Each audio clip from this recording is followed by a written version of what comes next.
President's talking news now, and Andy, presidents love to talk, almost as much as they love to answer the phone in the Oval Office by saying, Paolo's Pizza Parlour, how can I help you? It's just a bit of harmless fun until it's the president of China on the line, complaining about where his large pepperoni pizza that he ordered 45 minutes ago is.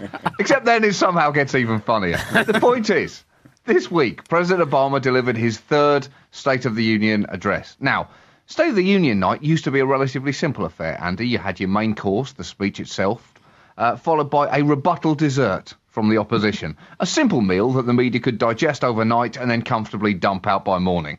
But no more. Now the evening has become a procession of multiple official rebuttals after the speech, along with anyone who has access to a YouTube account releasing their own rebuttal, usually in the form of remixes, auto-tuning, puppets or kittens. The Tea Party Express have their own rebuttal tradition now, started last year when Michelle Bachmann stared an eerie 3 inches away from the camera and made America feel like she was addressing a country just over its shoulder. She was like the opposite of the Mona Lisa. Wherever you were in the room, it was like she was not looking at you. This year, it was Herman Cain, the pizza CEO and strong contender for the most ridiculous presidential candidate of all time. He was the star speaker. And look, the Hermanator knows his audience, Andy. And when he's in front of a Tea Party crowd, he's going to give that Tea Party crowd something for them to hold their lighters up in the air over. And so he'd come with a bag of historical catnip, which led to one amazing moment when he said, you know, it was 1773 when the colonies got fed up of old King George and the Brits. 2 years later, we had the start of the American Revolution. 8 years later, we won. We can do it again. I thought, holy shit, is he suggesting that America fight another war against the British? Is this his thinking out of the box plan? So I did what I had to do, Andy. I put on a red coat, I pulled my musket out from underneath the bed where I've hid it, and I took to the streets. I handled our business.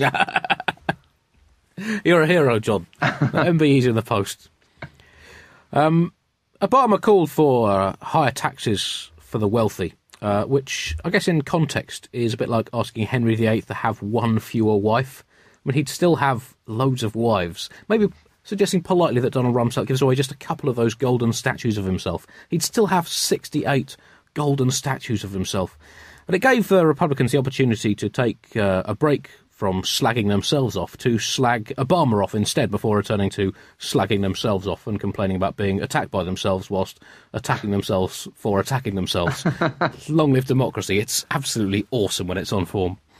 The speech itself was a fiery defence of the last few years in power, combined with an attack on the inactivity of Congress and a call for a fairer tax system. Perhaps strangely, President Obama opened the speech by saying, for the first time in 2 decades, Osama bin Laden is not a threat to this country, to the cheers of everyone in Congress. And I thought for a moment that might be it.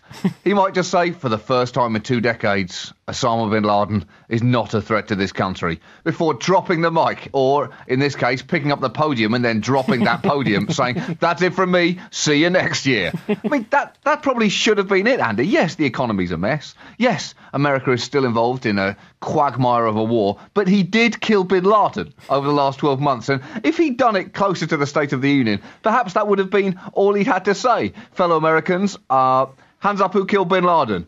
Just me? I thought so. Obama out! As fireworks came flying out of the podium and Def Leppard were lowered from the ceiling singing, pour some sugar on me!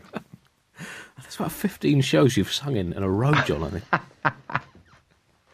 What a streak.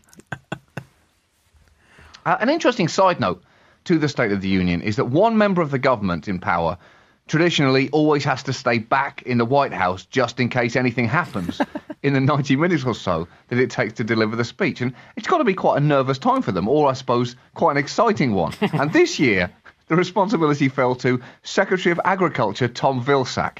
And I think it's worth checking the Oval Office security tapes, because there's absolutely no way that Tom Vilsack was not walking around the Oval Office in his pants, pretending to be president the whole time.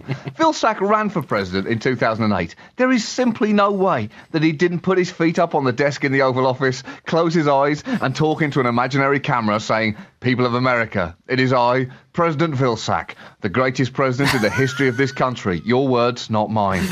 I'd never say that about myself, but I guess that's one of the many things that you love about me, President Vilsack. I was talking to my wife, the First Lady, Charlize Theron Vilsack, yesterday, and she said that I was the most handsome president in the history of the world, with the biggest muscles and the coolest hair. Anyway, that's all I wanted to say. Please get back to enjoying your movie, Indiana Jones and the Torpedo of Pain, starring myself, Tom Vilsack. God bless you, and God bless the United States of America. What? I'm taking my feet off the desk. Okay, I'll leave. Please don't tell the president I was in here.